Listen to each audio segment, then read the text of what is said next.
Hello student, स्वागत है आपका ए टू जेड क्लासेज में।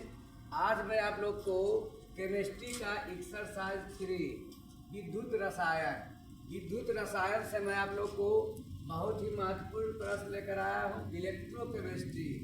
इलेक्ट्रोकेमिस्ट्री से हम लोग का प्रश्न है, टोटल ऑब्जेक्टिव है, जो कि एग्जाम के लिए, बोर्ड एग्जाम के लिए बहुत ही महत्वपूर्ण है। तो आप लोग ध्यान से कंसेप्ट के साथ ऑब्जेक्टिव को समझिएगा। ऑप्शन के साथ, 4 ऑप्शन के साथ है और लॉजिक के साथ आप लोग को आंसर बतलाया जाएगा। तो देखिए हमारा फर्स्ट प्रश्न क्या है। NaCl के जलीय घोल के वैद्युत अपघटन मतलब आयन में टूटना, वैद्युत अपघटन से कैथोड पर निम्नलिखित में से कौन मुक्त होता है। मुक्त होना मतलब जमा होना, मतलब कैथोड पर कौन जमा होता है। तो वैद्युत अपघटन में क्या होता है, जैसे NaCl का वैद्युत अपघटन करवाना है तो ये टूटता है Na+ में और Cl- में, Na+ और Cl- में। अब हम लोग जो Na+ है वो ऋणात्मक इलेक्ट्रोड पर जाएगा और Cl- है जो धनात्मक इलेक्ट्रोड पर जाएगा। अब विद्युत अपघटन सेल में जो होता है, विद्युत अपघटन सेल में जो क्षण होता है वो एनोड रहता है और कैथोड रहता है। तो कैथोड जो रहता है ऋण ध्रुव से जुड़ा हुआ, बैटरी के ऋणात्मक ध्रुव से जुड़ा हुआ रहता है, और एनोड जो है बैटरी के धनात्मक ध्रुव से जुड़ा हुआ रहता है। तो यहाँ कैथोड ऋणात्मक ध्रुव से जब जुड़ा हुआ है बैटरी के, तो ऋणात्मक है तो ये किसको कैच करेगा, इस पर कौन जमा होगा, तो सोडियम। कौन, Na+ जो है वो कैथोड पर जाके जमा होता है, क्योंकि ये ऋणात्मक ध्रुव से बैटरी का जुड़ा हुआ रहता है तो ये पॉजिटिव चार्ज को कैच करेगा। तो यहाँ पर हम लोग का आंसर क्या हो जाएगा, सोडियम। कैथोड पर क्या जमा होगा, सोडियम। आंसर क्या होगा, बी होगा। Next question, second number question हम लोग देखते हैं। निम्नलिखित में से कौन विलयन में विद्युत का संचालन करते हैं। मतलब विद्युत धारा का प्रवाह होता है, विद्युत धारा का संचालन मतलब विद्युत धारा का प्रवाह। तो विद्युत धारा का प्रवाह विलयन में बोला जा रहा है कि विलयन में किस टाइप के विलयन में। ऐसे हम लोग जानते हैं सुचालक में विद्युत धारा का प्रवाह होता है, तांबा, एल्युमिनियम, लोहा, जितना धातु है सभी के तार में। लेकिन यहाँ विलयन में बोला जा रहा है, सुचालक तार में नहीं बोला जा रहा है, विलयन में। तो किस टाइप के विलयन में, तो जब वैद्युत अपघटय विलयन रहता है, वैद्युत अपघटय उसको बोलते हैं जिसमें आयनों में टूटने की क्षमता होती है। आयनों में प्लस धन आयन और ऋण आयन में टूटने की क्षमता होती है, उसको विद्युत अपघटय बोलते हैं। तो यही आयन के प्रवाह से विद्युत धारा का प्रवाह होता है। विद्युत धारा का प्रवाह 2 तरीका से होता है, या तो इलेक्ट्रॉन के प्रवाह के द्वारा या तो आयन के प्रवाह के द्वारा। तो अगर सुचालक रहेगा धातु वाला तो उसमें इलेक्ट्रॉन का प्रवाह, लेकिन यहाँ विलयन बोला जा रहा है, जलीय विलयन रहेगा तो इसमें आयन के मतलब गीला पदार्थ रहेगा तो आयन के प्रवाह। तो विद्युत अपघटय में आयन में टूटने की क्षमता होती है, तो विद्युत अपघटय में विद्युत धारा का क्या होगा, संचलन होगा। विद्युत धारा का क्या होगा, संचलन होगा। नेक्स्ट हम लोग अब देखते हैं क्या, नेक्स्ट देखते हैं थर्ड नंबर प्रश्न हमारा क्या है, ध्यान से समझना है। क्वेश्चन नंबर 3 क्या कहता है। क्वेश्चन नंबर 3 में हम लोग देखेंगे क्या है कि ए बी और सी क्या है। यहाँ पर ए बी और सी हमारा क्या है, प्रश्न है ए बी और सी और डी धातुओं के मानक इलेक्ट्रोड विभव। मतलब मानक इलेक्ट्रोड दिया हुआ है, यहाँ पर -3.05, यहाँ पर -1.66, -0.40 +0.8। तो यहाँ पर ए का वैल्यू है -3.05, बी का वैल्यू, सी का वैल्यू, और ये क्या है, ये हो गया ए का वैल्यू। क्रमशः का मतलब यही होता है, ये हो गया बी का मानक, ये हो गया सी का, और ये डी का वैल्यू हो गया मानक इलेक्ट्रोड विभव।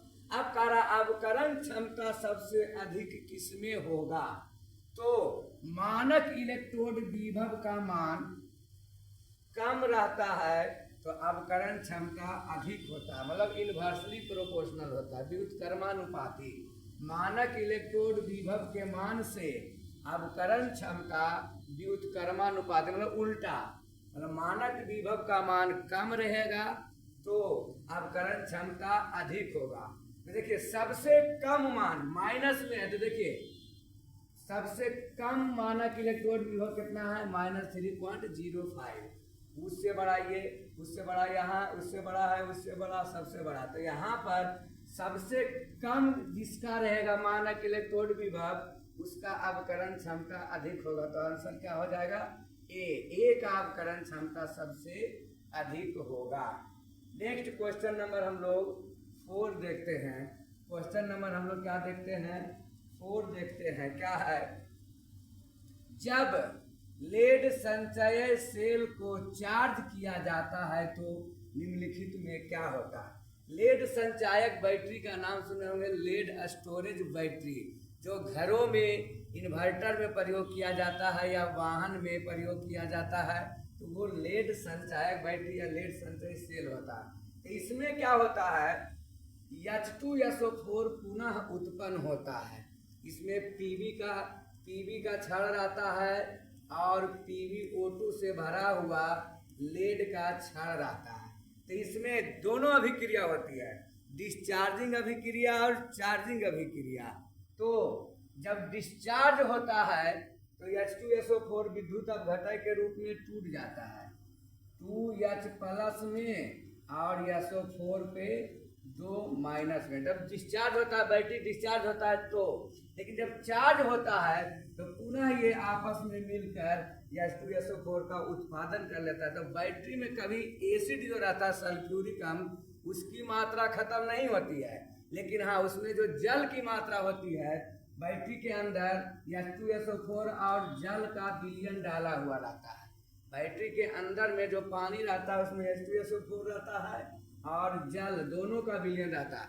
तो H2SO4 हम लोग को बाहर से डालने की जरूरत नहीं पड़ती है, जल हम लोग को बीच बीच में महीना 2 महीना में डालना पड़ता है, लेकिन H2SO4 पुनः क्या हो जाता है? उत्पन्न हो जाता है। तो हम लोग का 4 नंबर का आंसर क्या हो जाएगा? बी नंबर होगा। नेक्स्ट हम लोग क्वेश्चन नंबर 5 की ओर बढ़ते हैं। क्वेश्चन नंबर 5 हमारा क्या है? निम्नलिखित अभिक्रिया के लिए मानक इलेक्ट्रोड विभव का मान 25 डिग्री C पर दिया गया है। मानक इलेक्ट्रोड विभव का मान दिया हुआ है, क्या है? Ag, एक इलेक्ट्रॉन ग्रहण किया, Ag में बदल गया, Sn2+ 2 इलेक्ट्रॉन ग्रहण किया, Sn में बदल गया। अब मानक इलेक्ट्रोड विभव दे दिया है, Ag+ का मान दे दिया 0.80 और Sn2+ Sn का दे दिया -0.14। अब यहाँ पर सेल डायग्राम दे दिया, ये जो दिया हुआ है छोटू, ये सेल डायग्राम है। तो सेल डायग्राम में ये जो डबल लाइन रहता है इसको बोलते हैं लवन सेतु। सेल डायग्राम में जो ये रहता है लवन सेतु, और लवन सेतु के पहले वाला को बोलते हैं एनोड, और लवन सेतु के जो लेफ्ट राइट साइड में रहता है उसको बोलते हैं कैथोड। तो हम लोग एनोड देखे और कैथोड देख लिए।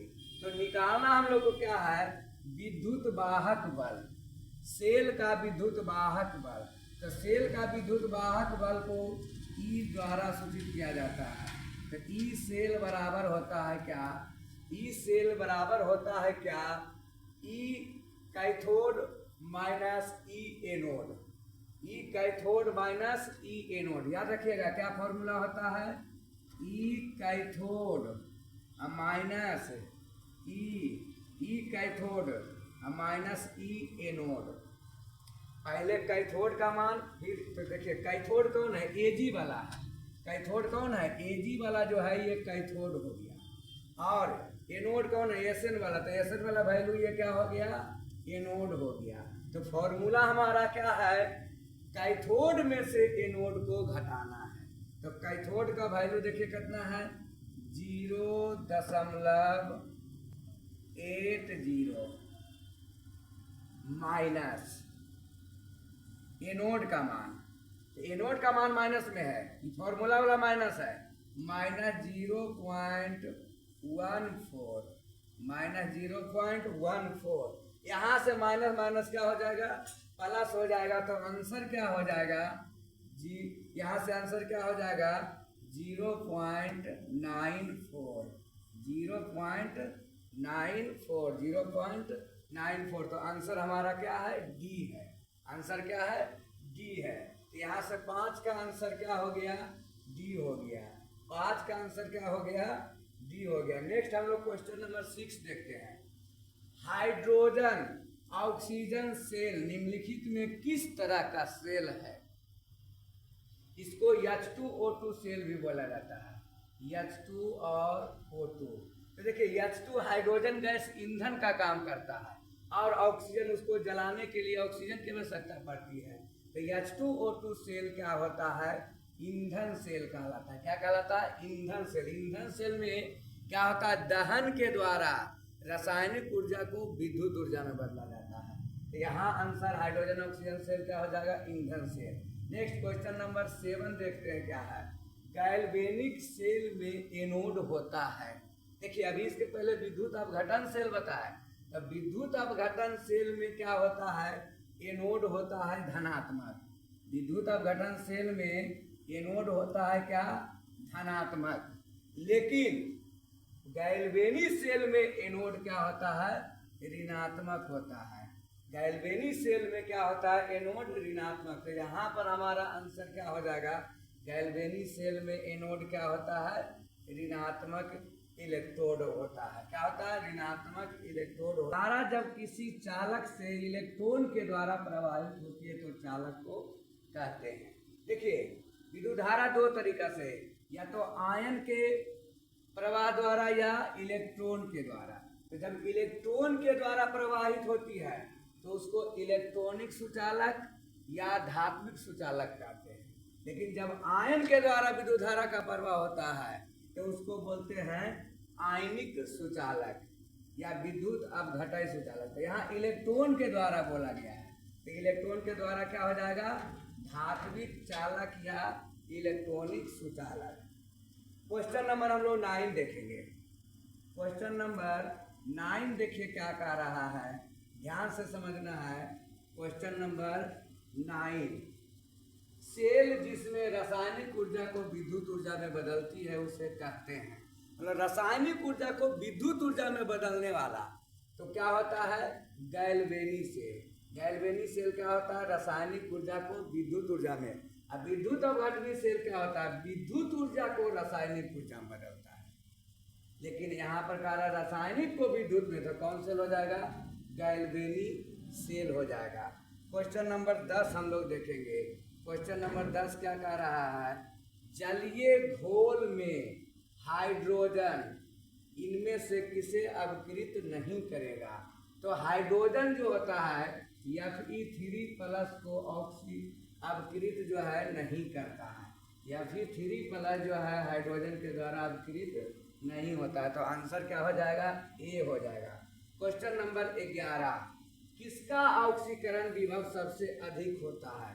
तो ऑक्सीकरण विभव सबसे ज़्यादा किसका रहेगा, मैग्नीशियम का, Mg का होता है। मैग्नीशियम का किसका, Mg का। क्वेश्चन नंबर 12 देखिए क्या कह रहा है, सोडियम फ्लोराइड के जलीय घोल का विद्युत विच्छेदन कराने पर धनोद, धनोद मतलब होता है कैथोड, मतलब पॉजिटिव चार्ज वाला को, धनोद एवं ऋणोद मतलब माइनस चार्ज वाला पर प्राप्त प्रतिफल है। मतलब धनोद पर कौन जाता है, तो ई देखिए ऑक्सीजन जाता है, और ऋणोद पर कौन जाता है, H2+। जब जलीय विद्युत अपघटन कराते हैं H2O का विद्युत अपघटन, तो ये टूटता है H2 और O2 में, तो एक धनोद पर जाता है, एक ऋणोद पर। तो आंसर क्या हो जाएगा, डी हो जाएगा। इस तरफ से आप लोग 12 प्रश्न